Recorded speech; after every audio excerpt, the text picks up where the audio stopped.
வணக்கம். நீங்க பாக்குறது சுக்கு. இது வந்து ஒரு அருமையான மருந்து. இது எப்பயுமே வீட்ல இருந்ததுன்னா நம்மளுக்கு ரொம்ப ரொம்ப சேஃப். நிறைய ரிலீஃப் கொடுக்கும்.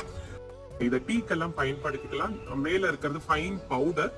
இந்த பவுடர் நம்ம ரெகுலரா டப்பால வச்சுக்கிட்டோம்னா செரிமான சம்பந்தப்பட்ட ப்ராப்ளம் என்னவா இருந்தாலும் சரி, அஜீரணமா இருக்கலாம், கேஸ்ட்ரிக் ப்ராப்ளமா இருக்கலாம், அதுக்கப்புறமா வெளி சாப்பிட்ட உணவு ஒத்துக்காததா இருக்கலாம், புண்ணு இருக்கலாம், இப்ப எதுவா இருந்தாலும் நீங்க ஒரு வாய் தண்ணி எடுத்துட்டு அதுல சுக்கு பொடி 1/2 ஸ்பூனோ 1 ஸ்பூனோ போட்டு முழுங்குறது மூலியமா இது எல்லாத்துல இருந்தும் கொஞ்சம் ரிலீஃப் உங்களுக்கு உடனே கிடைக்கும். அதுக்கு அடுத்தது தலைவலி அப்படின்னு ஃபீல் பண்ணா இந்த தண்ணியில குழைச்சி நெத்தியில 10 மாதிரி போட்டுட்டு வரன்னு இழுக்கிற வரைக்கும் காத்துட்டு இருந்தீங்கன்னா அந்த நீரெல்லாம் எடுத்து இது ஒரு நல்ல ரிலீஃப் கொடுக்கும்.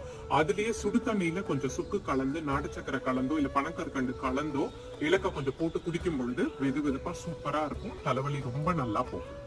நல்ல குவாலிட்டியான சுக்கு அப்புறம் சுக்கு பொடி ரெண்டுமே சரஸ்வதி ஸ்டோர்ல ஆர்டர் பண்றதுக்கு ஸ்கிரீன்ல தெரிய நம்பருக்கு கால் பண்ணுங்க.